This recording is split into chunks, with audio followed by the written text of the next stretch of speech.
Welcome to the home of Project Dream Mastery.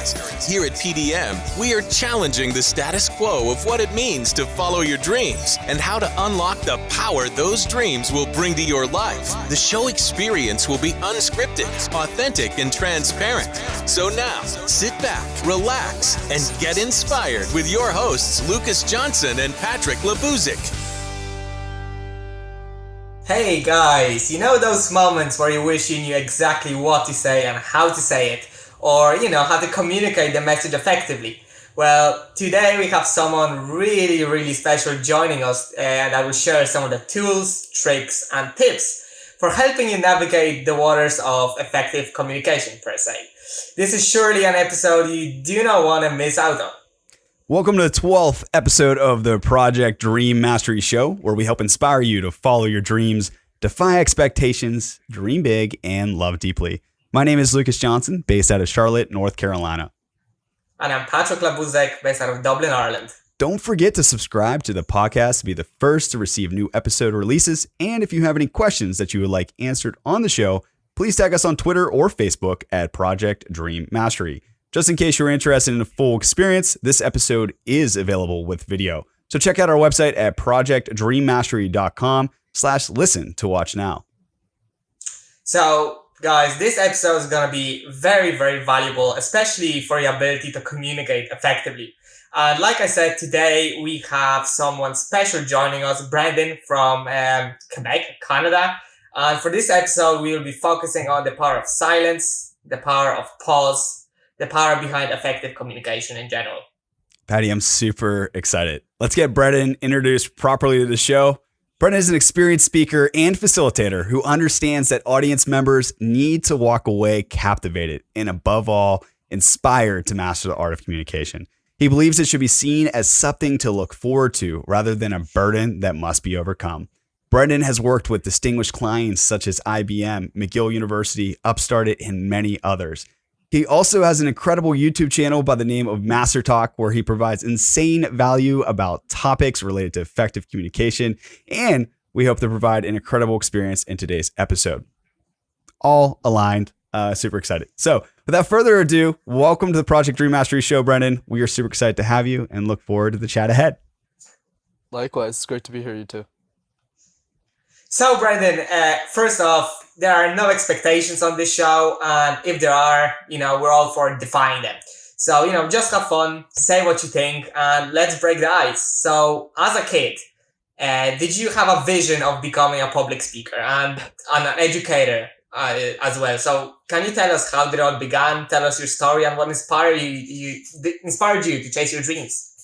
Yeah, the short answer, you two, is absolutely not. I was 5 years old.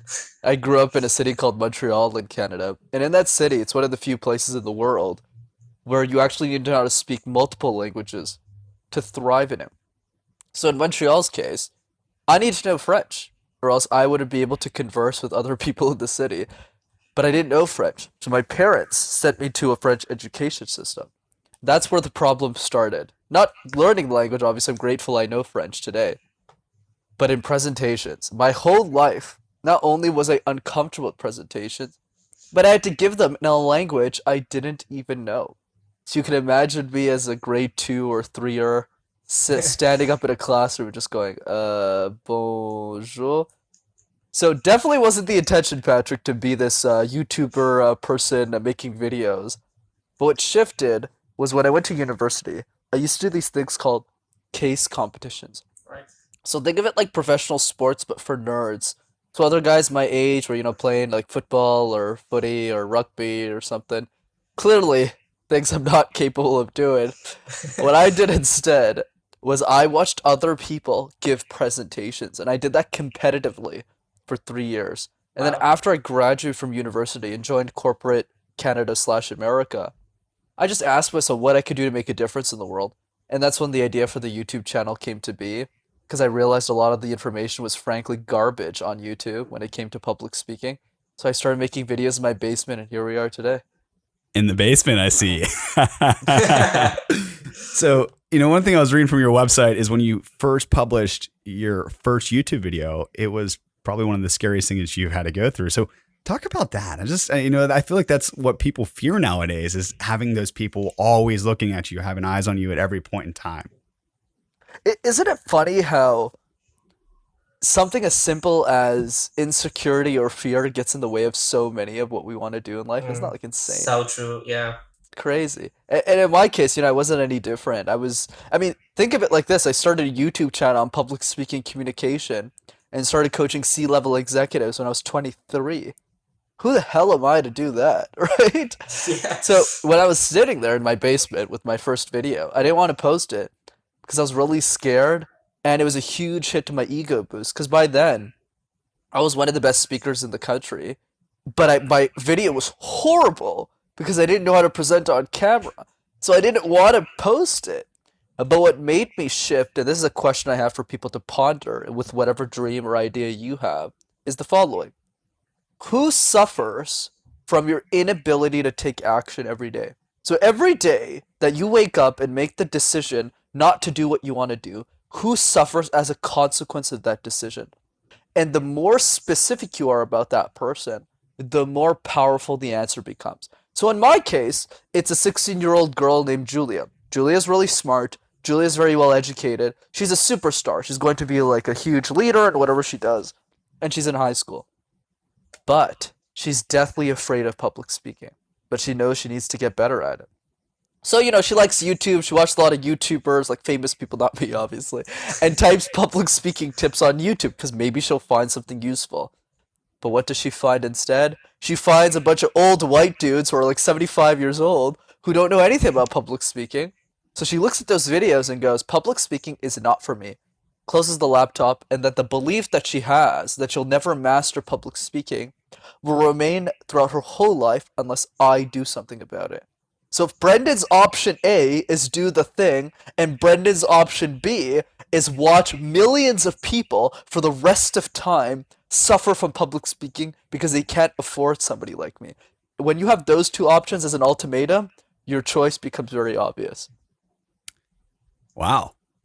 That's very powerful. Yeah, that's powerful. I always hear people, they have this vision. They're like, oh, I can make some money. I can make some dough. All right, you just saw this opportunity to change someone's life. And you posted in our forum here just about how you want to, help people achieve their dreams. And that's exactly what we are here to do. What influenced you?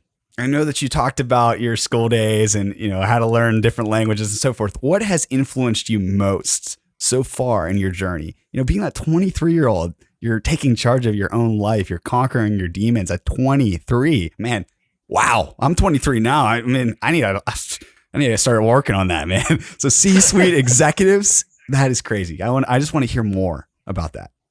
Yeah, absolutely. So there's definitely a lot of things there, and I love the question. I would say that the big part of that for me was understanding who the real enemy is. So let's say I asked you, not you two, you two are pretty smart people, but in general, let's say we ask the average Joe who, does stuff, and we say, who's your enemy? They'll always respond with the following. Oh, that dude who cut me off in traffic, or my girlfriend and my mom. I was like, hey, why are you bashing on your girlfriend, your mom? What's going on here? I was like, whoa, what's going on? But anyways, what they don't understand, and what most people don't understand, is that we all have the same enemy. Whether you're from Dublin, whether you're from, the States, or whether you're from Canada or anywhere, we all have the same enemy, and I'll give you the answer. It's time. You could throw money at time, you could yell at time, you could scream at time, you could tell how much time has cut you off in traffic, but time always wins in the end. And once we realize that, the only way to defeat time is to figure out how to optimize for it, how to reinvest it better, how to use it better to our advantage. So I realized at 19 or 20 that time was my enemy, not that person that I had a crush on that didn't want to go out with me, or that other thing that was going on in my life. But that, we're all facing time and you have to beat it. So now that I realized that, the next step for me was to figure out how to get really smart really quickly and answer all the hard questions about life in a very short period of time. And I got lucky, and that's why I think a lot of my influencer mastery came to me. There was a lot of very generous people that didn't have to create content for me because I couldn't afford, these things. I was a student like you guys. Literally a couple years ago, I couldn't even afford a bowl of ramen. that generously shared their information for free. So an example I can point out right now is Lewis Howes's podcast, The School of Greatness. I was listening to Lewis since I was maybe 17 or 18. He started the podcast 7 years ago, and he had no reason to start it. He was a multimillionaire already had a very successful online business. Didn't need to do that. So why did he do it anyways? He did it to create a legacy for people like us who can't afford like one-on-one coaching with him, which is probably like $100,000 an hour now. So when that happened, I learned very quickly how other people were living their lives, and I started picking heroes and completely shifting what I did. So one example that people can do right now, because I know we don't want to speak like too far away from the goalpost here. One exercise that you can all do that nobody does is to write your own funeral speech. When you're in the casket and your sister, your brother, your family are saying what they want and what you stood for, what you valued, what do you want that piece of paper to say? And the more specific you are about what you want it to stand for, what your value system is, what you're trying to fight for, it's much easier to work in reverse. Patty, we actually had someone on our previous, one of our previous guests actually talked about that same idea, and that, working through that exercise, and that was powerful then. And I'll even hear it again the second time around is even more powerful because it's insane how people I just find it marvelous actually how people like with similar mindsets, because I like to think we all have similar mindsets, especially our guests and us on this podcast, is we have very similar ideas at the same time about different things, like that time is our enemy. We kind of discussed that as well in our previous episodes. And our previous guest, like Lucas mentioned, was saying exactly the same thing as you are now, Brenden, which is just like, wow, it's mind blowing that, people from so many different geographical locations have this universal, I'd say, mindset towards, developing personally and, thinking outside of the box, that for most part helping others and leaving a legacy behind is much more important than earning that dollar and putting it in your bank account. So thanks for your input. It's very, very powerful. It's wow. Speechless. Brenden, I'm curious, we actually had our last guest talk about there, if you feel comfortable, what was in your funeral speech? Yeah, for sure. And nothing's off limits with me, guys, so feel free to ask me anything. Pretty open. Are you sure? Oh yeah, 100%. Anything. Right. I've never said no to a question, so ask me anything. But yeah, so for me, the funeral speech is very simple, and it's grown over time. Your answer is going to change. For me, what matters and where I derive my happiness is from doing great things. And that is not the case for most humans. And a great example that I recommend as a documentary for people to watch, which I'm sure you two have watched, is called Free Solo. So Free Solo is basically the story about a guy who climbed the biggest wall in the world, one of the biggest ones, with no rope. So if he makes one mistake, he just dies. This is what free soloing is. And they asked Alex in one of the interviews in the documentary, why did you do it? Like, what matters? Like, why did you even want to attempt this? And his answer was really interesting. He said that, some people around me, they get really happy whenever they start a family, whenever they have kids, whenever they go through the regular motions of how we're biologically wired to be happy, right? And I'm for those too, but what he said was that his happiness is derived from doing amazing things. For 9 out of 10 of those years where he was preparing for that wall, he didn't want to do it, but what kept him going was this whole idea of what lies outside of that. Like, if I get through it, what opportunities lie for the world? And the greatest opportunity that he saw, even if it meant risking his life literally, is somebody else growing up would want to do better than him. And I thought that was crazy. I was like, this guy's insane. But it made so much sense to me. So much sense. Like, when I started Master Talk, I didn't have this big grandiose vision for people. And we could talk about passions and why I think they're BS too. That's kind of like a fun thing to talk about. But the idea was, I didn't have this idea of like being this big YouTuber. I just started making videos in my basement, my mother's basement more specifically, where I still live today, just to help people. I was like, okay, let's start making this thing with my phone. I don't really have any money. I was like a broke student. Over time, though, I started realizing what the bigger vision of Master Talk was going to be, which is this idea that Dale Carnegie was born in the wrong time period of history. Yeah, we have a book to remember him by. He's a public speaking expert, but we don't know what he sounds like. We don't know what he speaks like because he didn't have this YouTube thing that we have right now. That's literally the biggest gift to humanity, I would argue. But I have this opportunity because I speak multiple languages, because I have that executive experience, and I'm generous enough to share the information like everyone before me, that when I die, people can learn from me forever. But it didn't start that way for sure. So the funeral speech is basically like leaving a legacy, creating a world where every single human being on earth who wants to learn communication can do it without paying a dime. YouTube University at its finest right there. Master Talk. It's crazy. Got all this content. It's going to be there forever. I mean, you know, we have so much content that's uploaded every single minute on this platform. And Project Dream Master, we even upload our podcast episodes up there. So that's one of the best parts. This right now, what you're providing us, you're providing for our guests is going to be there for at least as long as YouTube's alive, right? So throughout your life so far, what dreams have you pursued? And what actionable steps have you taken to make them a reality? Absolutely. So let's talk about how I think passions are BS. And that's a great way of starting this conversation. I never had any dreams growing up. For me, a dream was getting out of poverty. And this is how we all start, right? We start by surviving, and then we survive, and then we thrive. And after we thrive, we start to, gain wealth, enjoy it, and then we go, what do we do now? What happened with me was I accelerated through all of these steps. That's why I'm a big believer that decisions are way more important than passions. So you think about passions. What are you passionate about? There's so many people, so many influencers who ask us this question. But what does a passion even mean? They're general, they're vague, we don't really understand them, and they're unlimited. You can be passionate about anything. Your family, this podcast, your dog. How are you supposed to create something meaningful out of that? That's why a lot of people get lost. Because if we all had an answer to the question, we wouldn't be asking in the first place. So there's clearly an issue here. There's clearly a disconnect. So I'll use my own personal story. The better question everyone needs to be asking themselves is not what they're passionate about, but rather the following. What does the world need them to do most now, and why? Let me repeat that. What does the world need you to do most right now, and why? So for me, when I was 12, it wasn't to be a YouTuber, it was to get a job in accounting.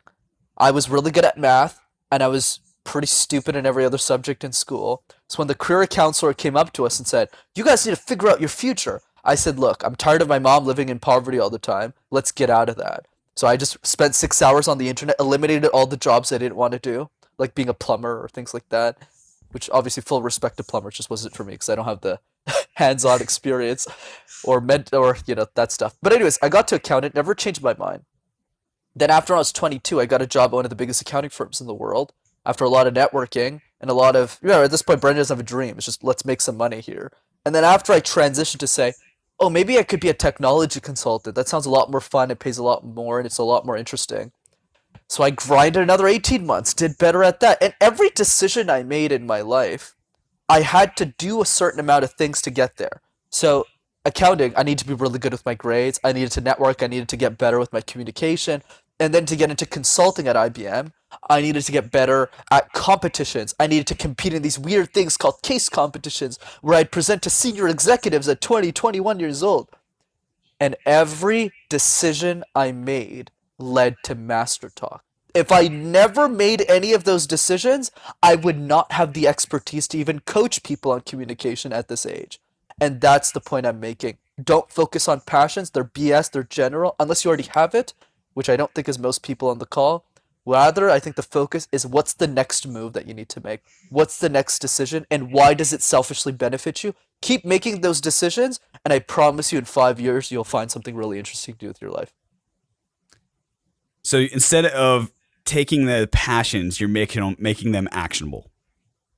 Absolutely. Simply. So I'll give you an example. Let's say you're a starving artist right now. You know what your passion is. You want to create this art. You want to create this amazing thing. So my suggestion is you do two things. You either figure out a way to monetize the art by hustling, or B, you get a comfortable side job and then you build your passion on the side.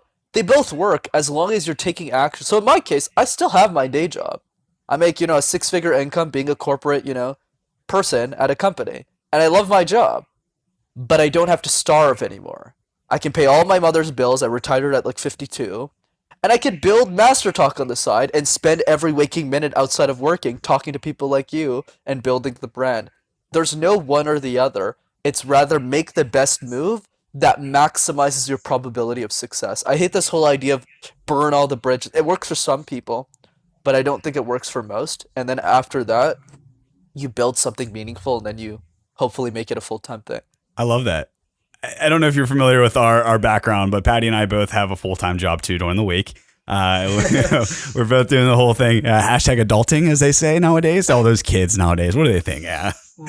So we both have a full-time job, and that was just really powerful because instead of people just saying, "Oh, I have a dream," okay, that's powerful. Yeah, I have a dream. That's what we want. We want you to go out and dream big, but you can't make that dream a reality if you aren't actionable. You aren't doing anything. You aren't setting goals, and just setting the goals is not good enough. Like back here, I have a whiteboard. You can't see it, but it's got all my goals, and it's, you got your SMART goals. They're actionable steps. What am I going to do to achieve this within this time frame? Here at Project Dream Mastery, we truly believe that if you're going to at least do what the mission of, dream big, defy expectations, all the jazz that comes with our show, is you actually have to be actionable. So what you're saying right now is so applicable.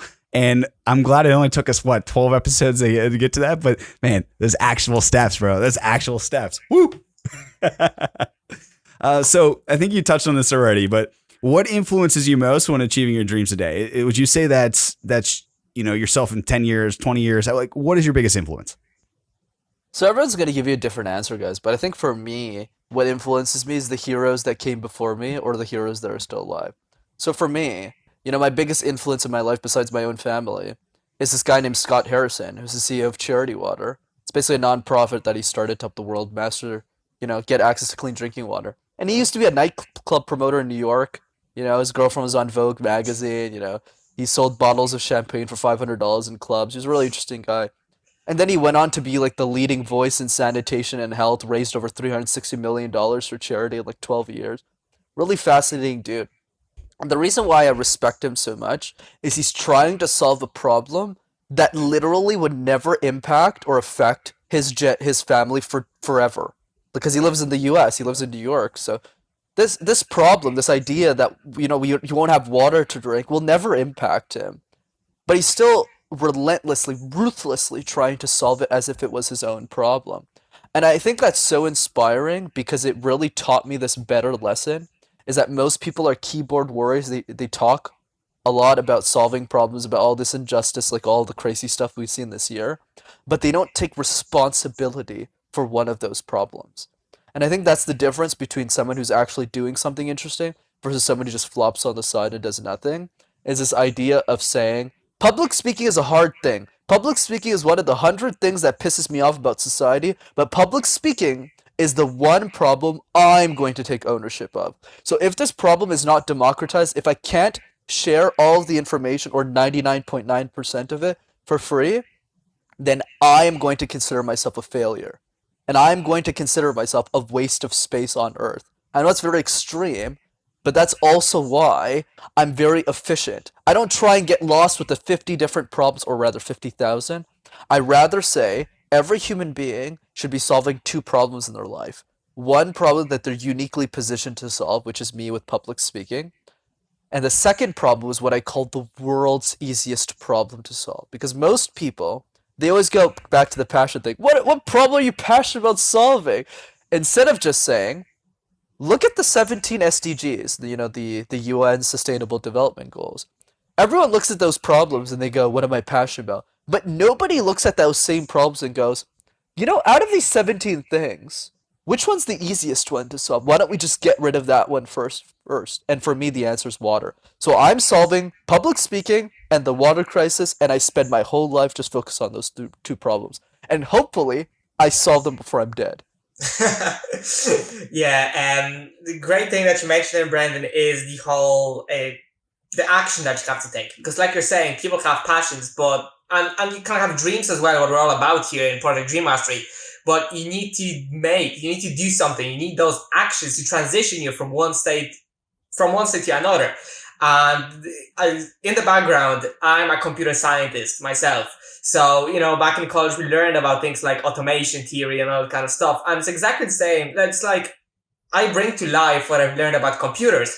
Think about traffic lights. Before the light goes from green to blue, or from green to red, the transition has to happen. There has to be an action. There has to be the most effective, the most efficient way to solve a given problem. And the same applies to our lives. The same applies to our goals, passions, whatever you want to call them. You need to make an effective, efficient action to establish yourself, to do what you want to do in life. Things are not going to happen by themselves. So I love what you just said there, Brenden, and have full respect for people like you. So I want to take a sidestep here, and I want to focus on something that is near and dear to my heart, and I feel like, Brenden, you're going to appreciate this, is the power of silence, the power of a pause. Just did it. I took that pause to really give someone the time to think about what's next. And you're changing your voice, changing your pitch, changing changes the mood. So how many times have you been in a conversation and either neglected to have that pause, to have that silence, to let someone think? And when was it in your life that you learned how to implement that into an effective conversation or communication? Yeah, absolutely. So the idea with the pause is very simple, you two. Pauses allow us to emphasize specific parts of a presentation to make it sound more powerful. But the better question we need to ask ourselves is not how to pause, but why we don't pause. Right? Because most of us know that theoretically. Okay, we need to pause at specific parts of the presentation. I showed in the videos how to do it. But in a podcast setting, why don't we do it? The reason is because we're scared to pause. Because whenever we pause, I wonder what Patryk and Lucas think of me right now. I'm kind of like nervous right now. And there's a fear whenever we pause. So the question we need to address is, where does that fear come from? And more specifically, where does the fear of public speaking even come from? And the answer to the question, in my opinion, is by pondering where we give most of our presentations in the first place. And most of those presentations, whether you're from Dublin, whether you're from the States, whether you're from anywhere, is in school. High school, college, university. Most of the presentations we give are forced and are in that setting. We don't wake up one morning and go, hey, Pat, Lucas, you want to get breakfast and present all day? Not a thing. Breakfast sounds great. Yeah, breakfast does sound Is that an invite, open invite? Because, you might have the entire audience coming to join us. Yeah, in Montreal. We can meet in the middle. Yeah, for sure. Yeah, maybe. Yeah, for sure. It's already the middle from you guys. Yeah. So yeah, that's the point, right? So we're all sitting in high school together. Teacher comes up to us, and three things happen. One, we never get to pick the topic, and it's generally something we're not passionate about. Think about the Renaissance in history class, and you're sitting there like, what's that? Like a fruit or something? Number two, teacher, not the teacher, but the student doesn't care to listen to you. Not because they don't care about your presentation, but because they're worried about their own. They got to present in 10 minutes. They got to present in 5 minutes. They're thinking about their own presentation. Number three, teachers are too stressed to coach you. Teachers are great. Teachers are well educated. Teachers are well intentioned, but are also too stressed. When you have 50 students in a class and you got 2 classes to go through all of them, you're not going to sit there for 10 minutes and go, hey, Lucas, Patryk, let's spend 10 minutes thinking about your presentation. So let's recap. 1, you never get to pick the topic. 2, teachers are too stressed to coach you. 3, students are too busy to listen to you because they're worried about their own thing. And this behavior gets perpetuated in every single presentation we give. Languages, maths, sciences, arts, music, gym. We're taught to believe on and on again that public speaking is a chore. It's a responsibility. If you're at school, it's tied to a grade. If you're at work, it's tied to a result. And if you fail at any part of that journey, you get punished for it, whether it's a lower grade at school or a promotion that you don't get at work. And that is the fundamental issue of public speaking.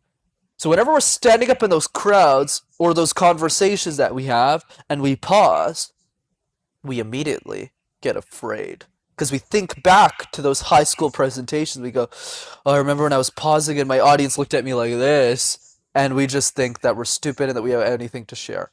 That's the core issue. So the first step to mastering the pause is actually not practicing it. It's to first realize that the fear that comes from the pause is not our fault, but rather the system in which we grew up learning public speaking to begin with. one of my favorite things about that, Brenden, is the you have a chance to regroup your thoughts too. You have a chance to capture, okay, did I really want to say that? Like, what's next? What's next? And just over the course of the last week, I'm not even going to go over the last 90 days or last 6 months. I mean, COVID's really making the mind go all over. Is especially in your day job, you're not saving lives. Life's going to keep on moving on, and you need to be ready to be thrown into a situation. And that public speaking, going back to school, you're not given, or you're given a topic, and people don't really care about it. They just want you to get it done with. Okay. A lot of times we get put in situations and we don't know how to cope with that. We don't know how to make that a great experience. And taking a minute to just think for ourselves, and this is just even being practical about you don't even have to be presenting, just taking that minute to pause and think, taking that minute to have silence and let your thoughts come back and get in order. It's just, I don't know, it just all comes together. And whenever you say it, so put it together like that, it just all comes, for me, it comes together, which is great. I hope it helps others too. So what are some of the most important lessons that you've learned throughout your life that you would consider as a takeaway? Absolutely. So I'll give one the context of public speaking, one the context of life. So with public speaking, the remedy to the fear of public speaking, how do we fix this? How do we unlearn those bad habits? The way you do it is by what I call the repeatable presentation. And I'll give you an analogy to demonstrate this. Let's say you want to learn a new skill like piano. You got two options. Option one is let's all spend, go kumbaya and pick 15 different songs and figure stuff out. And if we're Mozart, that's going to work, but chances are none of us are Mozart, so that's probably not going to do well. Option two, which is more cooler, more effective, is saying let's practice one song 50 times. So if you're playing that song that you really like, that we all jazz to, that we all enjoy, and I'll use Lucas here as an example, we all go to a black tie event at some point, a really fancy gala, and then we see a piano. Lucas knows the song, so he goes up there, he starts playing that piano perfectly, because he knows it. And everyone just getting around him saying, man, Luke, you're so amazing at piano, even if you only know one song. And you go, oh yeah, I'm the best. This is great. And then you get that validation, because we all need some of it to some degree. We get home and we go, wow, well, if everyone thinks I'm great at piano, let me go tackle those other 15 songs and master them too. That logic that I just demonstrated, we apply for literally everything. Podcasting, when you two started, you'd probably talk over each other all the time. You go, crap, Patryk, why do you keep talking? And it's a mess. But then over time, you grow to figure out your chemistry. Same thing in cooking. You don't know how to cook the first time, you figure it out. YouTube it. But we don't do this with public speaking. It's Wednesday.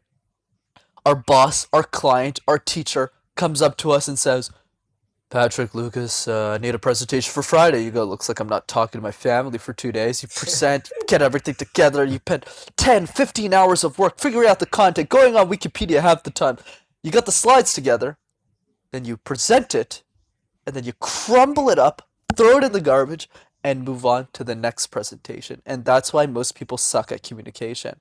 What the best speakers in the world do, and I'll use Gary Vaynerchuk as an example here, is they present the same thing hundreds of times. So even if you work at a bank, there's something that you're passionate about. There's something that solves a problem for somebody else. Is it a recipe that you made?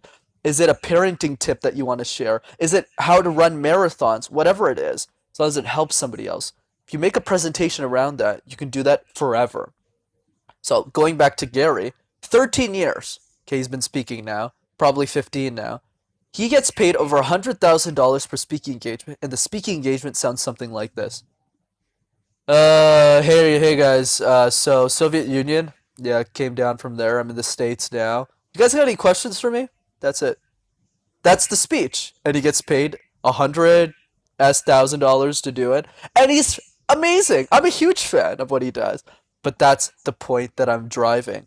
If you find that problem to solve for somebody else, and I'll give your presentation, it's simple for the both of you. It's a presentation on the podcast. What's the vision of the podcast? What are you trying to achieve? Who are you trying to help? And you can use that as promotional material for every local presentation that you give in Dublin, Patryk, and that you give in Carolina, I forgot it was South or North Carolina, but It's one the of the two. Carolina. Who cares? I was Right, kidding. it's just Carolina, who cares? That you do at your local chamber of commerce to promote the show. But the magic of that type of presentation is you get addicted to it. Because somebody comes up to you and says, you know, Patryk, you changed my life. That was an amazing episode. I'm going to watch it tonight. And then you're going to get addicted. I want to present this to 1,000 people. I get like 100 people watching my show. That's the point. Then you get slowly addicted.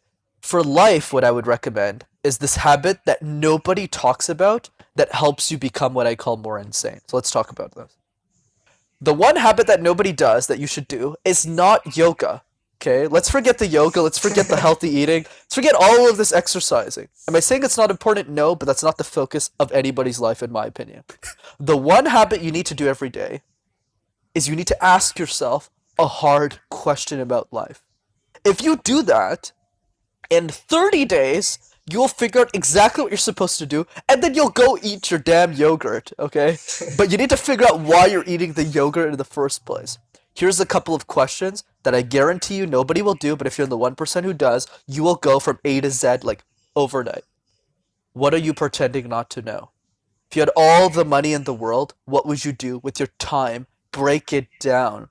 What does your perfect day look like? Are you in a house? Are you with a girlfriend? Are you married? Are you with a boyfriend? Are you eating? What are you eating for lunch? Is there a dog in the house? Are you even in a house? Are you switching countries during the day? Nobody asks themselves those questions. And at the end of the day, what is it that's worth fighting for? What pisses you off so much about society that's worth your time to fix? You don't ask yourself any of this stuff. You two do, but most people don't.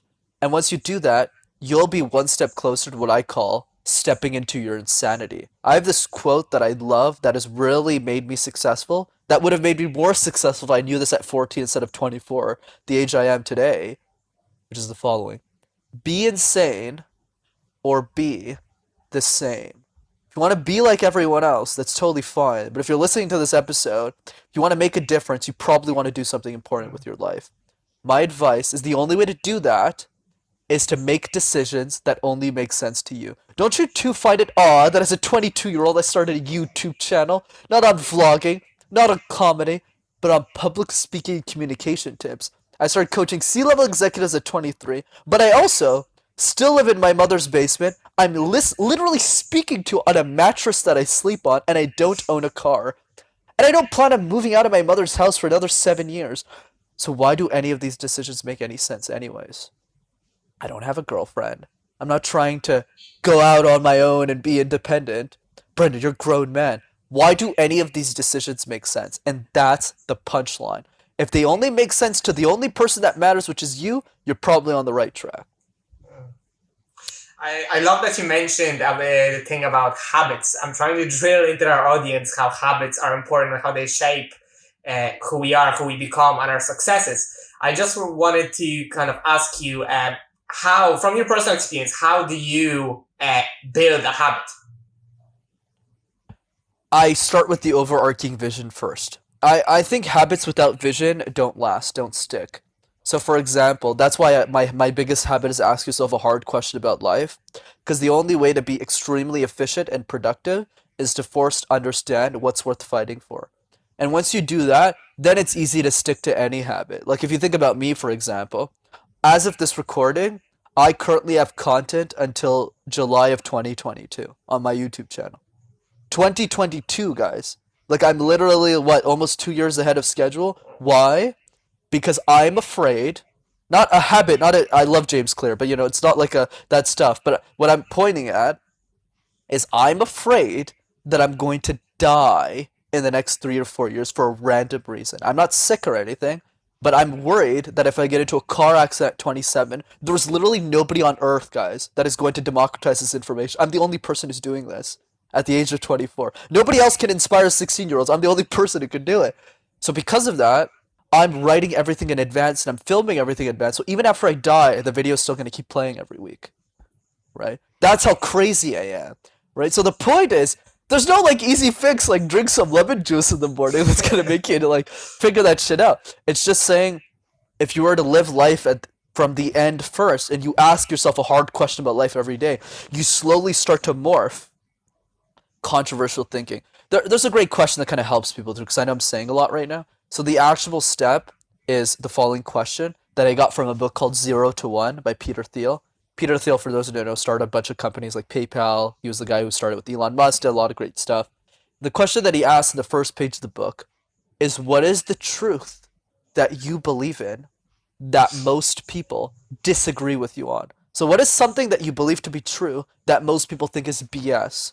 The reason why this question is beautiful, but also why people don't want to answer it, is because it forces you to answer something controversial. But the truth is, and the reality of the situation is that all great ideas stem from controversy. If you want to do anything great with your life, in my opinion, you're either doing one of two things. You're following somebody's crazy idea, or you develop your own crazy idea. And all of those crazy ideas stem from controversy. Like me with public speaking, I think that I can build a 1 million sub channel just on communication tips, which sounds ludicrous, right? But I just think that it's very much possible. So for you, for those of you who want to stick to a habit, to want to figure out how to exercise every morning, figure out the crazy idea first. And the crazy idea doesn't need to be a YouTube channel, public speaking. For me, when I was 19, the crazy idea was getting a job in accounting, because I was the first person in my generation of families to graduate from university. So I didn't even think it was possible to get a job. Then after I got a job, the vision slowly increased. And as I developed those quick wins, I went from 19-year-old kid who thought that Price Waterhouse Coopers, which is one of the big four accounting firms, was a water bottling company with $100 prom suit, to now I want to be the next Dale Carnegie. Like, it's a progression. Okay, so now that you actually bring up the whole topic of controversial talk, and you being a public speaker yourself, I'm quite interested in how do you deal with like the critics and the haters out there, especially, you know, that you run a successful YouTube channel. Right. The way that I deal with it is the following. If your ideas matter, if you understand the cost of admission of doing what you want to do, the haters kind of become secondary. So I'll give you an example. It's all about relativity, right? If we only focus on the haters, they'll drown us. But rather, if we say, are these 5 people that hate the guy who like literally makes videos, doesn't swear in any of them, and just makes communication tips for people, are those 5 haters more importantly? Or is 33-year-old Rebecca, who is a mental health advocate, who's really scared to speak her voice out to the world, but because she watched my videos, she can present to 100 people instead of 10. What's more important as a scale? And if you really reflect on that, the answer becomes super obvious, right? Rebecca's obviously more important. But if you always keep reminding yourself of that person, not anything else, really just that person, the haters become a secondary thing. And one thing I like to drive for people, because maybe being an influencer isn't your thing, which is cool. For you it is, because you have this podcast, but for most of us, maybe it isn't. So my advice is, every time you decide to do something, in the same way I wouldn't have become a professional athlete, is the following question. What is the price that you're willing to pay for the life you want to live? Okay, what's the price of admission? Are you willing to pay the price to become the thing you want to be? And if the answer is no, which is going to be for 99% of things, then it's great, because you can focus on the 1% of things that you are willing to pay. So in my case, am I willing to wake up every day at 6 a.m. and exercise and do yoga so I can get drafted to the NFL? Hell no. Like, no way. I'm not willing to put in that work. I exercise every day. I do like my 20-minute, my 15-minute. I walk with my mom for 30 minutes. I ask her how her day is. I don't go crazy on my athletics. I don't want to be a professional athlete. The same way, I don't want to do most things in life. But YouTube, public speaking, master talk, I'll pay any price to get there. That's why I'm making the content. That's why I guest on 20 podcasts a week. I'm probably going to have a world record of the number of podcasts I've been on. Because I want to make this work. I don't care about anything else besides solving the water crisis, my family, and public speaking tips for the world. But everything else in my life, not willing to pay the price. I'm not willing to go vegan. That's why I like my chicken. I'm not willing to solve climate change because it seems too complicated for me to do. I'll do those little things, but I won't go crazy about it. But those 3 things, donating a shit ton of money to charity water, becoming the number one speaking coach in the world by being the most generous and taking care of my family, the people that actually give a shit about me. Those 3 things, I'll pay whatever price I need to pay. But everything else, I won't. So for you who's listening, figure out the 2-3 things that you're willing to give up anything for. I go on podcasts like 1 a.m. because of time differences. I'll do whatever it takes. But everything else, I don't care about. So that's the key, in my opinion. And Hope that makes sense. Completely. It's incredible to hear your story. I mean, just hearing you speak, obviously a public speaker, but hearing you speak at 24 years old and just the value in your own values, but the value you're giving 99.9%, sometimes even 100% of the content, just throwing it out there, and you 2 years in advance, man. All of these things, I have so many sticky notes just of the stuff that you're providing for free. There's so many, having the controversial topic, that one stands out because even doing a podcast and having all these people that are looking at you like, oh man, got a podcast. Okay. People look at you and judge you on everything. And for us, it was definitely a milestone in our life, but also one of the scariest things I think we've had to do. We've done, and we've done a lot of stupid shit in our life so far. I mean, especially in different countries, but starting something like this, starting a movement or focusing in on just public speaking and, focusing in on this finding your why, it's crazy, man. And you bring a lot of value just in this 45 minutes that we've had so far. So I just want to, with that, what challenges or obstacles have you had to overcome to get where you are today? Yeah, like a bunch of them. We probably don't have enough time to talk about all of them, but I'm happy to list a couple.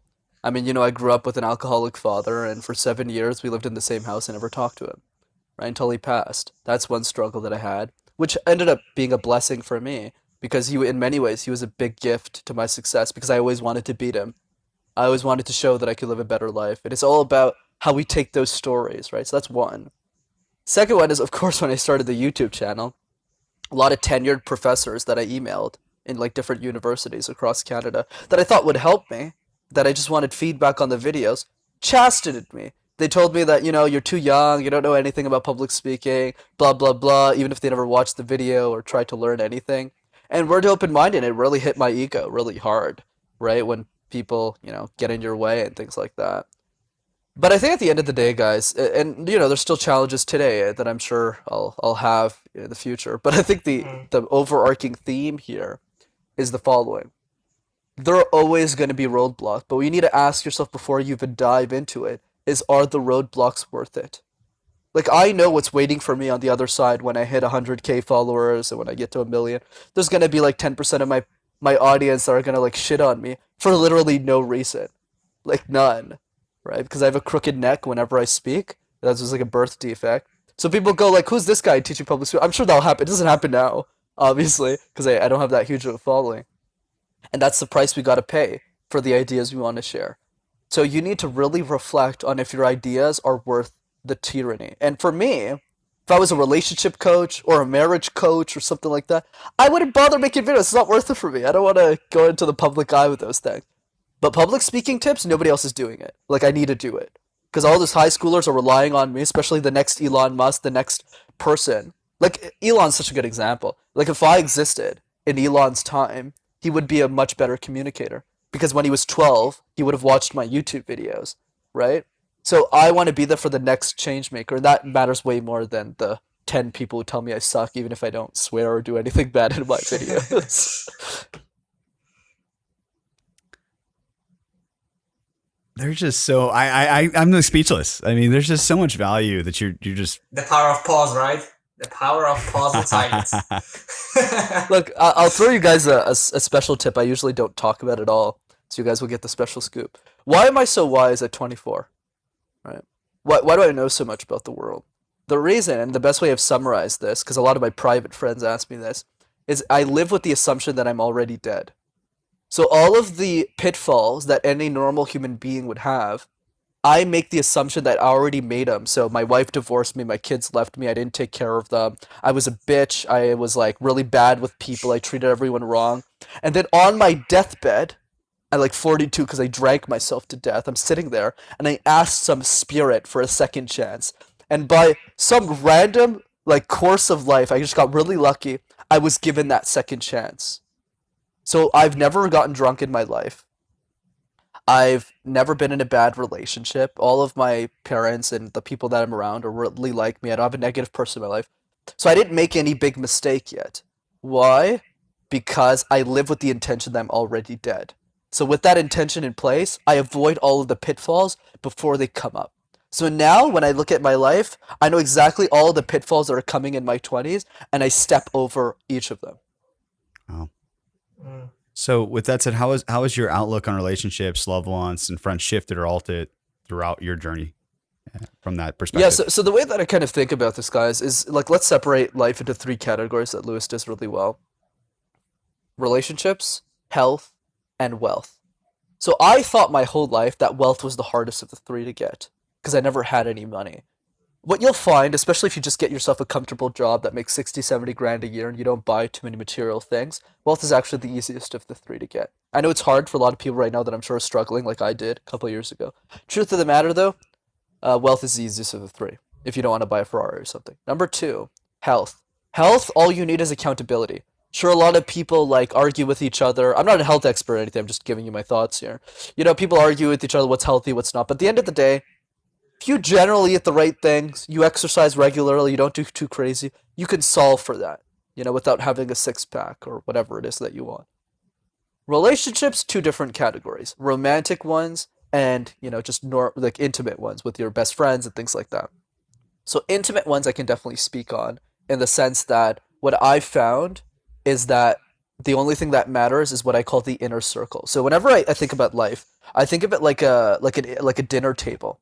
So let's say I'm sitting on the dinner table. Let's say you're all sitting on your own respective tables, and there's 10 people on the table. Those are the only 10 people that I give my time to outside of things that selfishly benefit for me. So let's say my sister is there, my mom is there, my close cousins, and like out of the thousands of people I met, when people ask me how many friends I have, I probably say like 6. Those 6 people are sitting there, like the people who would like come visit you if your mom was sick, like those kinds of people, right? And that's it. Like that's the circle, and I reinvest all my little time that I have available outside of these podcast stuffs with them, right? Because I know, projecting once again, that when Master Talk becomes really successful, people are just going to want a lot of things from me, but I know those 6 people will like me, those 8, 10, whatever, will like me for who I am. And I got lucky in life, I already locked that circle in. You didn't... Right, so I already have those 10 people. I don't plan on Sorry to interject. Else. You didn't say if. Yep. You said when. When Master Talk is successful. That's what we preach here. It's not if. It's when this is going to happen. You're making it actionable. Right. You're saying, hey, this is going to happen. That mindset right there is why Master Talk is going to crush it and why you're going to, you know, you say you're not an influencer yet, but man, I can see it 365 days. We're going to see 1 million subscribers on your YouTube channel. There's going to be people that are going to be reaching out to you on Instagram, Facebook, Twitter, and any of these other platforms, TikTok for, you know, God knows what, you know? So I just wanted to interject there and say, you are going to crush it, man. I know that you're saying, oh, I'm just this little guy here now, but man, you're crushing it right now. You got this outlook on life that so many people, they can't find themselves, they can't find who they are to even remotely get to where you are now. And people don't give themselves enough time to think about it. You know, the power of the pause in your own personal life. They don't give themselves the time to really think about who, where, when, what they want to become. I love the interjection. I'm glad you brought that up, and you did that in such a cool way. I loved it. I was like, oh, that's well done. But anyways, so yeah, that's intimate and romantic. Honestly, that's the only area of my life I haven't figured out, because it seems that every one of my heroes that I look up to is either divorced or has issues in their relationships. So that's still something I'm thinking about that I don't have an answer to for today. But I think that the reason why I mentioned that, and I'm very public about it, is this idea about, you know, we're all work in progress. You know, even if I have some answers to life, like what I'm supposed to do with it, how my life's mission is to democratize the world's information on public speaking, there are many questions I still don't know that I've yet to figure out, and that's definitely one of them. So it's a journey for sure. So much great content today. Pat, do you have any last questions here? I don't know. I'm overloaded with information here, you know, and sometimes you just have to sit back and take it all in, you know, the power of the pause, think about it, analyze it, and most importantly, make an action to get those ideas out there and make them real.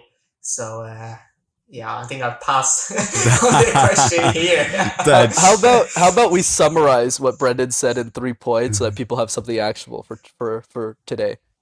Ask yourself a hard question every day about life. Okay, that's the first thing you want to do.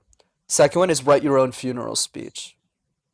The third thing that I didn't mention that I will now is to be more insane. And how do you do that? Communicate the weird things that you do with everyone else around you to figure out who your true friends are. So if you think about me, because I like setting the example, I absolutely love working on great things, but I also listen to Justin Bieber. I love Taylor Swift. I can speak 3 languages. I can karaoke in 8, and I dance in my basement an hour a day. So all these are all bizarre things. So for you, I'm sure you two don't mind that I do this, but that's the point. Is some people do. So when I did that when I was 17, I was telling people what I did outside, Passion. People just said, yeah, by the way, Brenden, that party on Friday, yeah, just don't come. Or that thing. So you'd realize that people like you for the image of you, not you. So let me repeat that again. 1 hard question every day. What are you pretending not to know?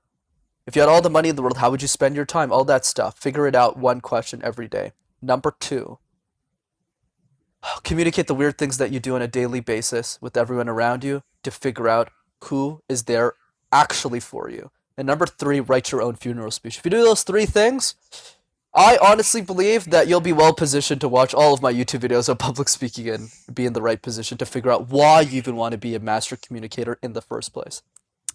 Cool. Well, that gives us a recap we were planning to do here, but do y'all have any other feedback before I wrap us up? No, that's it. You two are awesome. Okay, so thanks for having me. if you're interested in connecting with Brenden, you can find additional information in the show notes or check out his awesome YouTube channel by searching for Master Talk on YouTube. Also, Brenden has a great website with additional information related to booking him for engagements, so check it out at mastertalk.ca. With that said, I'm going to give you just a brief recap, and I think you captured all of that, Brenden, but there's a few things that really stood out to me in this episode. Stepping into your sanity. Be insane or be the same. Not taking responsibility. Solve your problem. Do not yoga. Ask yourself a hard question about life. The one question I wrote on this own sticky note was, what does the world need you to do right now and why? 23 years old, coaching C-suite executives. That is just humbling, and I appreciate you. I value you for jumping on the show today. It's just incredible. Another point, who suffers as a consequence of that decision that you made? Understanding the real enemy is time. Time is always going to be the enemy, and if you understand that, you're going to be able to conquer those demons faster and optimize your life for the best and utter success. As you touched, Brenden, already, the funeral exercise, man, 2 guests talking about that. That just says enough. So go maybe practice that if you're listening right now or watching us on YouTube. Passions are BS. Start. Get out of your head. Getting out of where you are. Have a start. Decisions need to be actionable. Habits without vision do not last. And last but not least, don't be afraid to have those controversial topics. So I'll pass it to Patty to give you your homework for this week.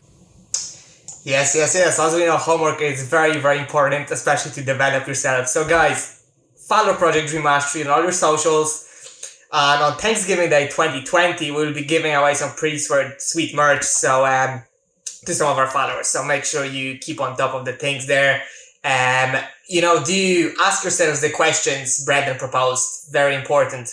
Thirdly, read Talk Like Ted by Carmen Gallo.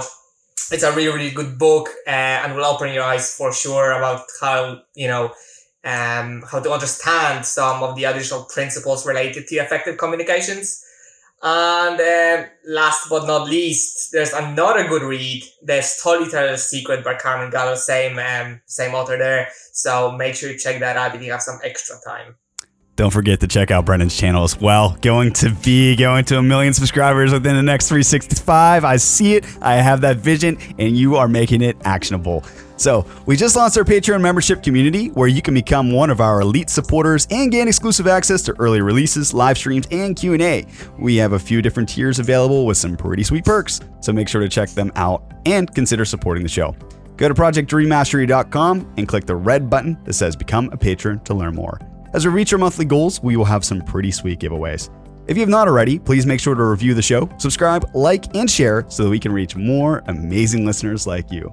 All of our shows are available in both audio, video, and written form, so make sure to check out our website to access the full experience. Again, thank you so much for joining us today. We look forward to seeing you on the next episode to come. Thank you, Brenden, for joining us. And with that, I say I'll see you in the next one.